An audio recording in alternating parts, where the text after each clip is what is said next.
motion to approve consent agenda? Second. Motion and second. All in favor say aye. Aye. Any opposed?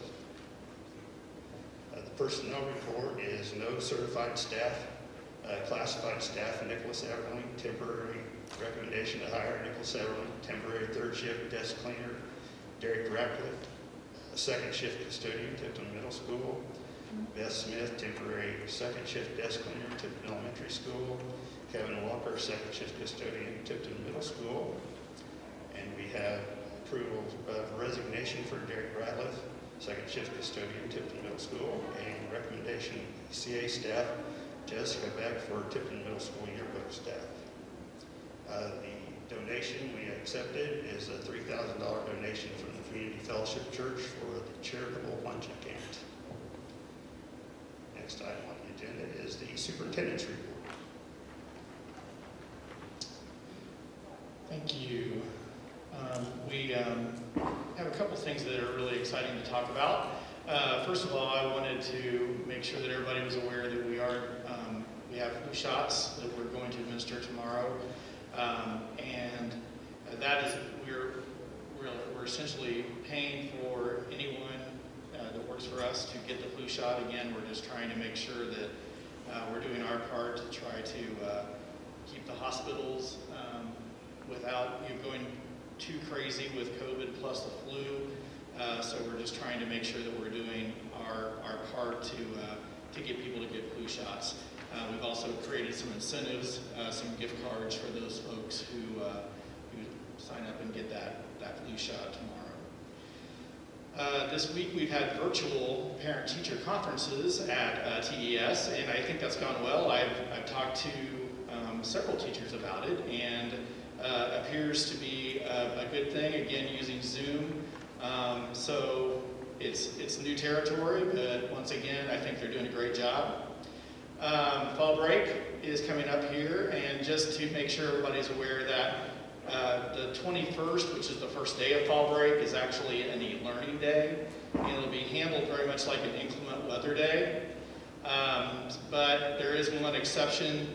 We will have assignments available the Monday before in the morning, and they will have roughly about a week to get those assignments completed.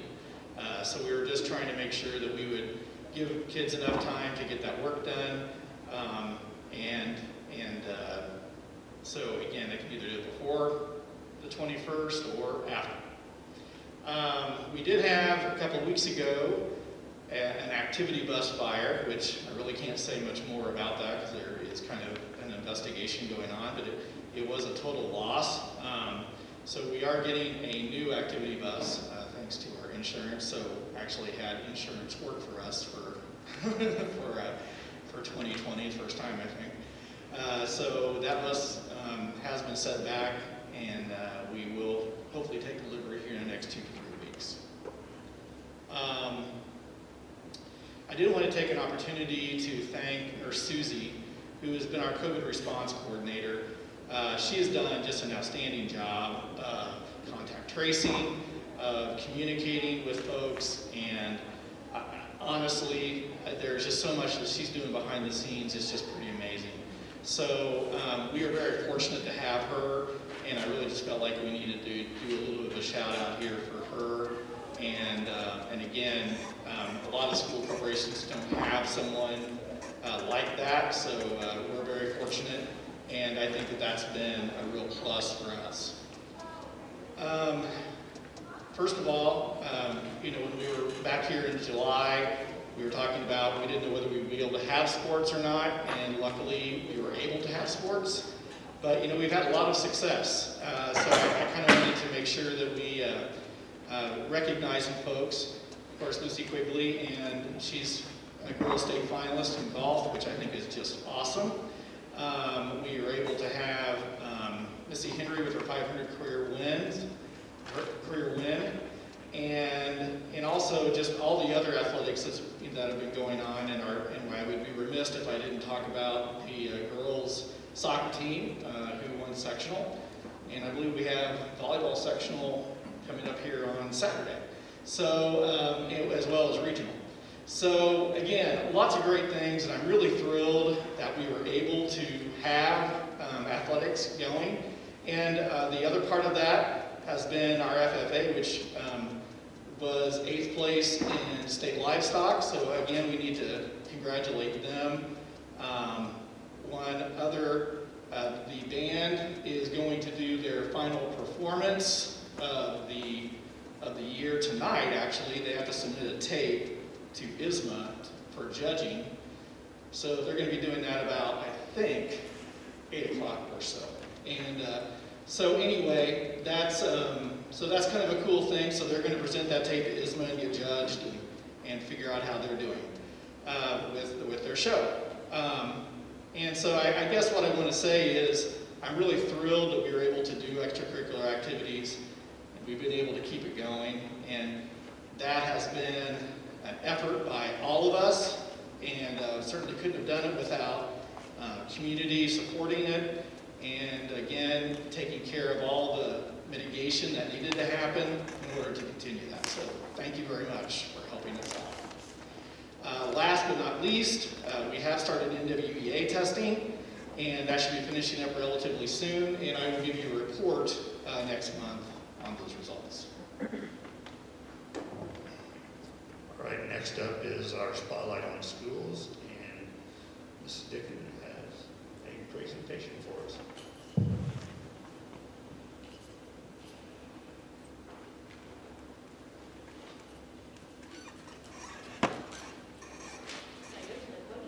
Yes. Okay, that felt very good. It does.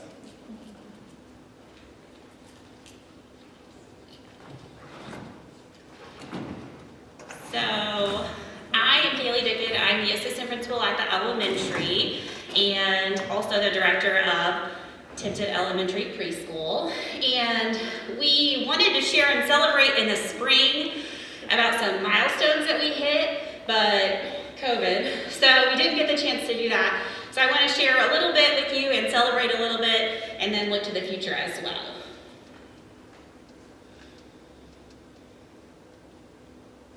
Oh, there's a clicker here. Let's see if I can figure it out. Here we go. So just in case you aren't familiar with kind of where we're coming from, the preschool opened with the support of the board back in 2017, and so we're in the 4th year of a preschool in the elementary. We have one preschool teacher, and enrollment is down this year because of COVID, and we'll talk a little bit more about that toward the end here. Students to attend our preschool need to be 4 by August 1st. It is a very focused program on preparing for kindergarten. And we are targeting families, trying to get students into preschool who might not otherwise have the opportunity. We're trying to capture students in the Tipton School District who maybe couldn't afford to have preschool experiences without us. In our curriculum, you can't really see it, but it's based on the Early Learning Foundations, which is connected to the Indiana state standards.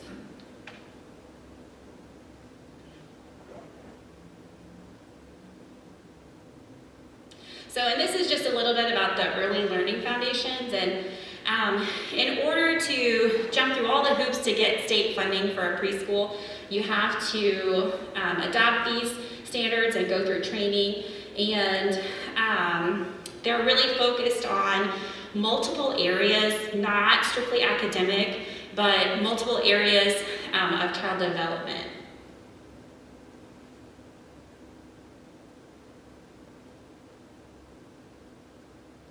And we'll go quickly through these. This is Mrs. Gerster, our preschool teacher.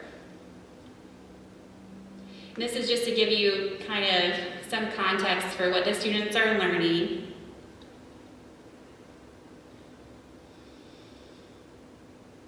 So students are here from 8:30 till 2 every day, and parents do provide transportation.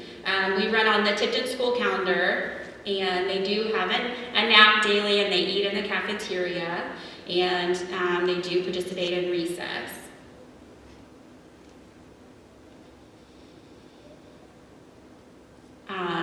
curriculum is called OWL, Opening the World of Learning, and it has multiple areas. It is a play-based preschool, and it's really focused on getting kids used to school. Being prepared to go to kindergarten isn't just about letters and numbers, it's a lot about experiences and social emotional. So we'll go through these really quick. Bianca's helping me out. So according to the requirements for the state, they have to have the opportunity to play in 10 interest centers every day, and these are some of the centers that they get to go through and experience with their friends. You can just click through these. Bianca, it's slow going. And hopefully you can see some of the kiddos. That's the best part. So obviously, reading and concepts of print, ABCs are part of what we're learning. Letter formation, how to hold a pencil, how to write their names.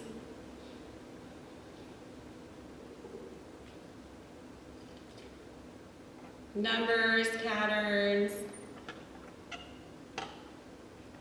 Cute kids. And then they do some exploration with science experiments.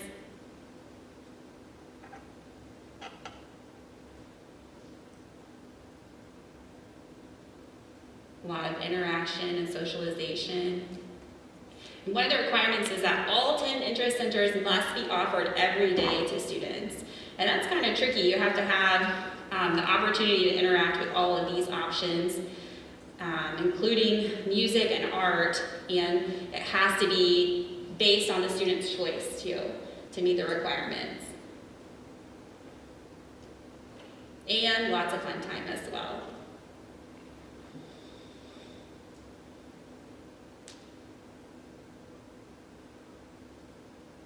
These are some of our former students.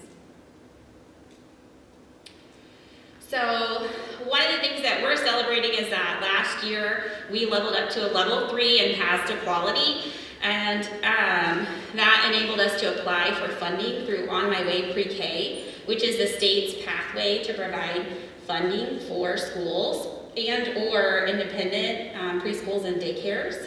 And so it involves a lot of hours of training and inspections, visits from the state. And so we are thrilled to have been able to get to a level 3. And the level 4 is the top level, and that requires a national, it doesn't help us very much, and it's a bigger hoop to jump through. So it might not be worth it in the long run. Go ahead, Bianca. So then, On My Way Pre-K is the state's pathway to getting funding for students, and parents have to apply.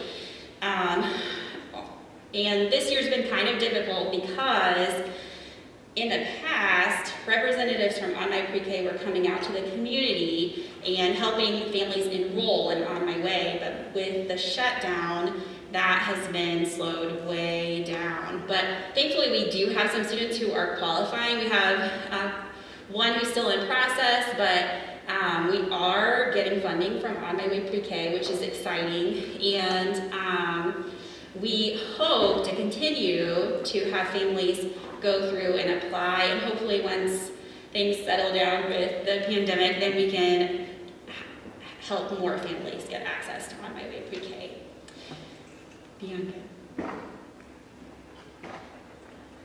So we're still currently 8:30 to 2 p.m. and our cost is $100 a week. We do have open spots if anyone knows a preschool student who would like to come and join us.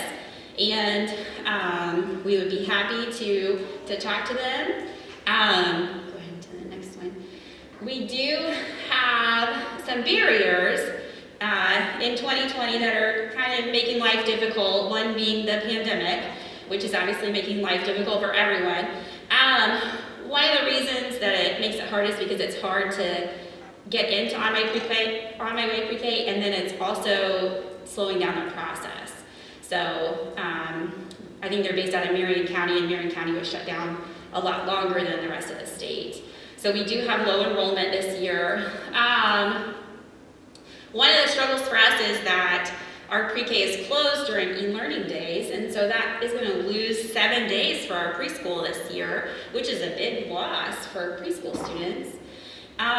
We don't currently offer transportation or before and after care, and one of the things with On My Way pre-K funding is that once a parent connects with that funding, they can use it to choose whatever highly qualified preschool or daycare they want. And so we actually had the experience of supporting a family, some students into that program, and then they were able to take their funding and go somewhere else because they offered before and after care. And so the fact that we're 8:30 to 2, it makes it difficult. And you know, as a working mom myself, I can't leave and take my child to an 8:30 preschool. It would be very difficult, but if someplace that offered before or after care, then it would make it really simple for me to be able to do that. So looking ahead to next year or the future, some goals to consider could be to offer before and after care so that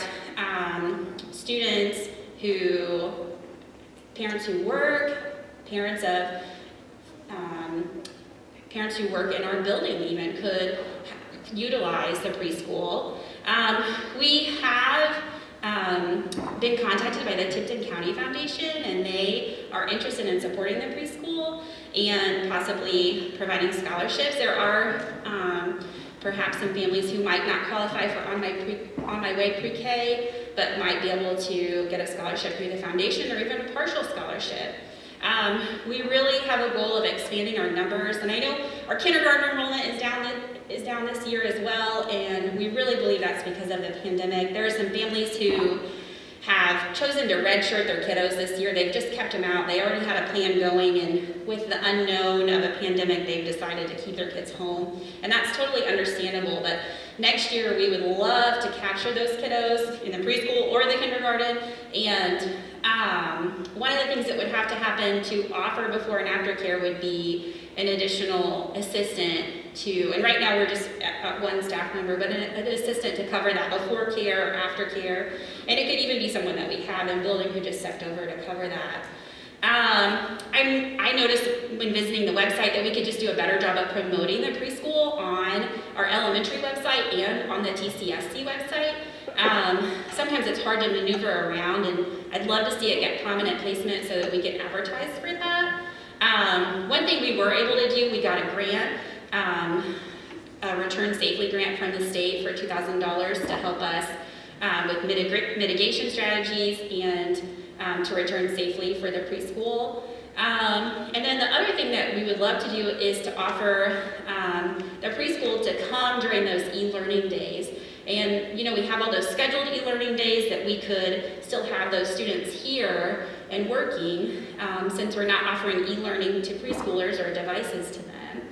So we're really excited to have the state funding, and I think that there are more students in our community that we could be serving. And if you know of anyone, send them our way this year or next year in the future. A lot of good things are happening. There are some really sweet kiddos down there, and we've had some really great kids come through our preschool. We'd love to serve even more.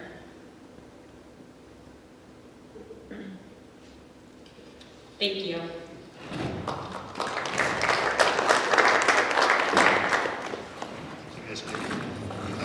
Next is the department reports, and board members, you've had those reports in your packet.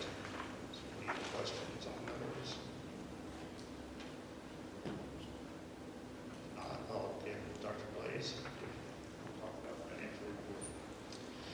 Okay, first of all, the report for September, our revenue exceeded our expenditures by about $46,000, but we still ended up with a cash balance of $269,141 in the education fund.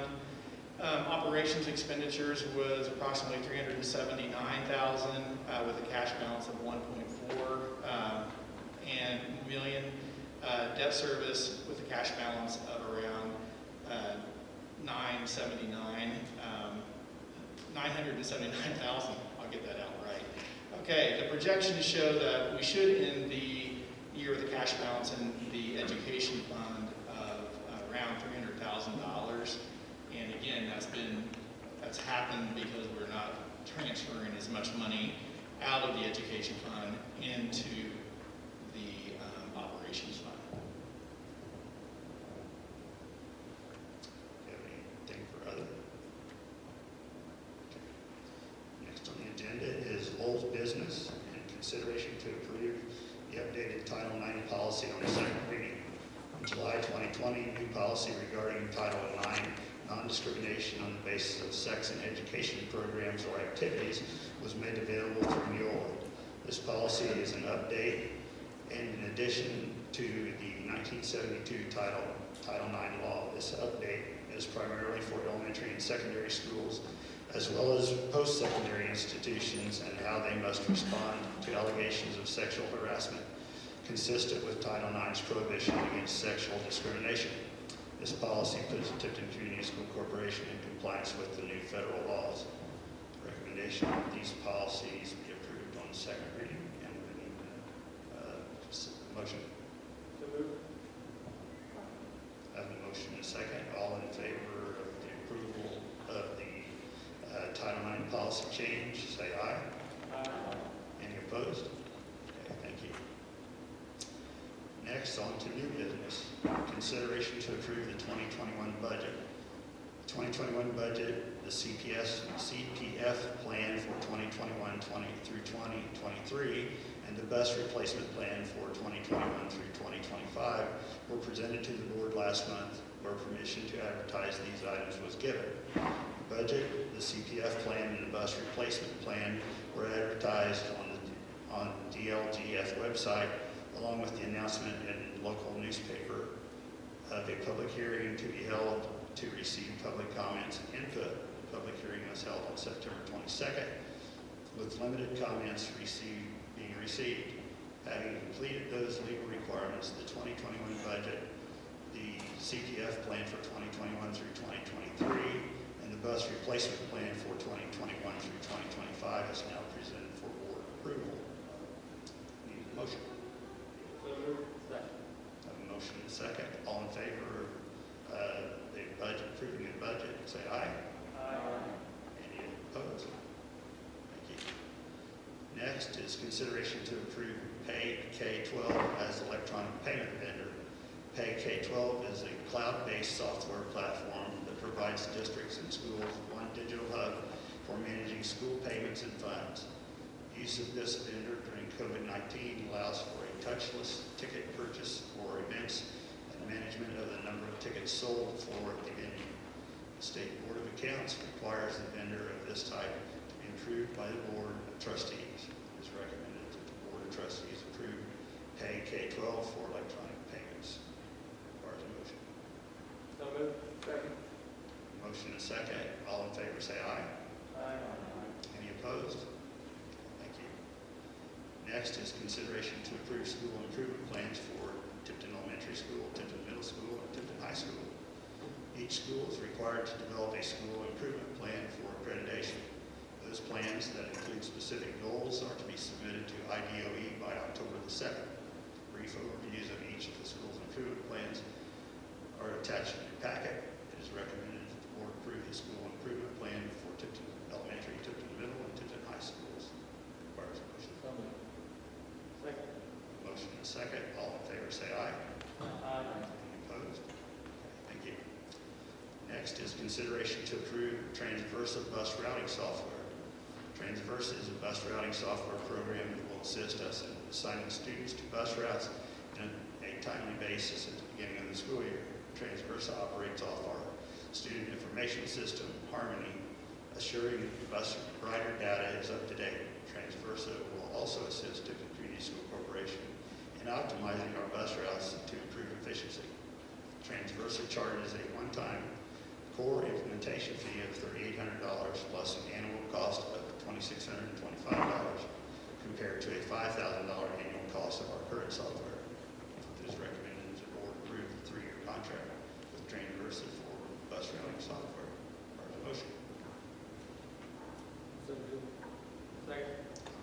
second. All in favor, say aye. Aye. Any opposed? Thank you. Next is the agenda item that was added. It is with confidence and anticipation that we, Tipton Community School Board of Trustees, share in the support of the recommendation to transition from Block 4 to Block 8 scheduling at Tipton High School beginning next fall, 2021.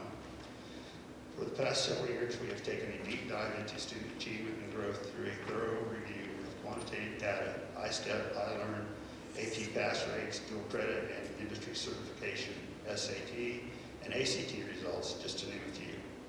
Examined qualitative data, surveys, and testimonials, research class scheduling options, and carefully consider input from administration, teachers, staff, students, and the community relating to the current and recommended class schedule options.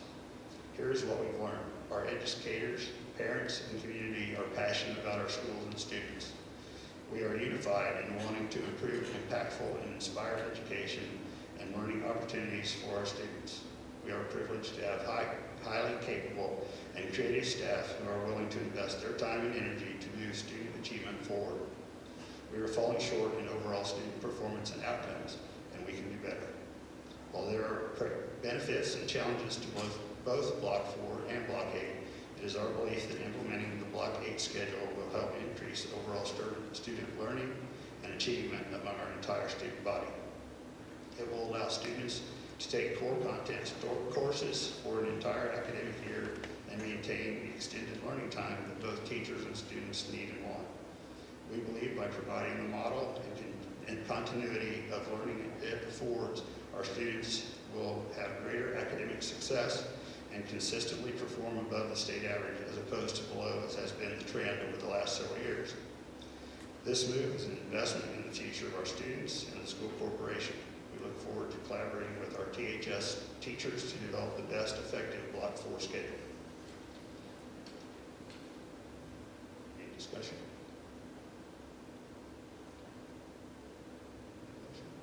I'm making a move that we go ahead and approve the high school for moving from Block 4 to Block 8 schedule beginning the school year 2021. Okay. Have a motion. We have a second. Second. Have a motion and a second. All in favor, say aye. Aye. Any opposed? Thank you. Next on the agenda is other matters to come before the board. Anybody? Board have anything?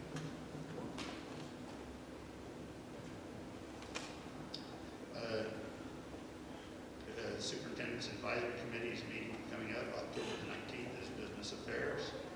November the 16th is Facilities and Technology, and December the 14th is Personnel Committees. And the schedules we have coming up, Dr. Blaze mentioned flu shots tomorrow.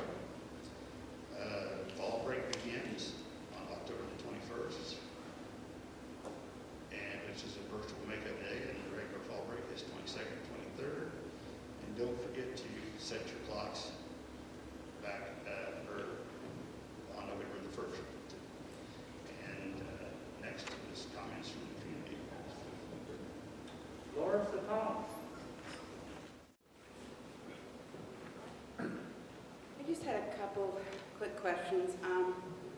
Do we know yet if, at the end of this term, if we are having more students come back in person, or conversely, more students going to all virtual? We have approximately altogether probably about 60 students that are coming back to in person. We did also have a few that decided to go to virtual. So, but we had far more return to in class than went to virtual. Does that impact what we currently do in the school for COVID stuff? Not really. I mean, we've had to make some adjustments at the elementary level in order to maintain our class sizes, and we've already taken care of that. But for the most part, I think we're in pretty good shape. And I tell you, if you walk the halls of all three of the buildings, our kids are just fabulous. They're wearing their masks. They're doing what we ask them to do. And so I can't tell you how pleased I am with how our students are handling the situation and our staff as well. And so, I mean, again, it's just been a wonderful effort. And on the improvement plans, when they're approved and available, do we find those on the website, or where do we find those? They should be on each school's website, Okay, so after they've been approved. all right. And secondly, the issue of testing results, like the test that's going on. Whenever I was here last, I can't remember, it's all like a blur lately. I just expressed concern if, in the realm of reviewing the testing, if there's any ability, once those results are received, to evaluate whether or not we have to go back and teach subject matter that has been lost given the school being shut down since March and the loss of school there. And then speaking from someone who has a child in the 6th grade, they're unique to the whole school in that they've done shut down twice, so about a total of 20 days or so, all virtual. And in helping my child with some of the virtual assignments, I'm seeing some little red flags in that area. And not just with her, but I've also had other students come because, you know, parents scramble to find coverage and things like that, and I kind of see a thread happening there. So I know last I had asked you this question, you had said you were waiting to hear back from the state or stuff about guidance about what to do or how that's going to be implemented. So I just kind of wanted to approach the subject again and ask what we intend to do with those results. Sure. NWA will be what we will use to determine where kids are. NWA is widely used throughout the country and has a lot of research behind it. So we will be looking at individual scores once everybody's tested. Those also will be shared with parents. So you'll be able to see very, very clearly from the parent report exactly, where your child is on the whole education spectrum. So it's really great data. And then look at it holistically and determine what we need to add and change in our teaching in order to help kids to backfill some of the skills that may have been lost. And it's also great because there's so much research behind it. We can essentially look at the day the student takes it and determine exactly what kids that day in that grade level are doing nationally, and if we are close or near. So again, it's great testing, it's great information, and we will use that to move forward. So like the test results scores for the school aren't necessarily going to be used by whoever when they decide like budgeting for schools or monetary grants. They don't use that in any kind of punitive way, I guess. Is what No, not with the formative assessments like NWEA. That is just for our internal use. Okay. And And lastly, I just wanted to give a shout out, especially to the middle school teachers, because they have been fabulous. I mean, it is what it is. We're all learning, and between assignments being posted late and hoping you catch them, and everyone's just been understanding. So I just kind of wanted to say that. great, thank you. Okay. Matt Higginbottom. I'm good. Good, thank you. Kim Warner. My concern was already addressed. Okay. Denise Field. I'm fine this evening, thank you. Okay. And Luann. I'm fine. Good, that's it. Okay. Nothing else on the agenda. We're entertain a motion to adjourn. Motion to adjourn. Second. Motion and a second. All in favor of adjournment, say aye. Aye. Thank you.